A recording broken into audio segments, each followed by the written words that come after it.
សួស្តីប្រិមិត្តទាំងអស់គ្នាបន្ទាប់ពីខែពិសាកន្លងផុតទៅយើងឈានចូលមកដល់ខែទី3គឺខែចេសតើបងប្អូនដឹងទេថាឈ្មោះខែចេសនេះមានប្រភពមកពីណាហើយមានសារៈសំខាន់ខ្លាំងប៉ុណ្ណាសម្រាប់ជីវភាពប្រជាជនខ្មែរយើងតាមពិតទៅពាក្យថាចេសគឺតាមឈ្មោះផ្កាយមួយប្រភេទហៅថាផ្កាយចេស្ថាឬក៏ផ្កាយក្រា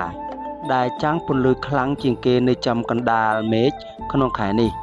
បែរលើផ្នែកអាកាសធាតុវិញខែចេសគឺជាពេលវេលាដែលមេឃចាប់ផ្ដើមបង្អុរភ្លៀង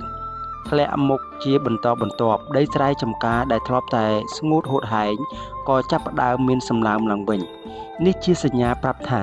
រដូវវស្សាបានចូលមកដល់ហើយដូនតាខ្មែរយើងលោកឆ្លៀសវៃណាស់ដោយកំណត់យកខែទំនេរពីមុនមកចាប់ផ្ដើមការងារកសិកម្មយ៉ាងសកម្មដូចជាការភ្ជួររាស់ដីដាស់ដី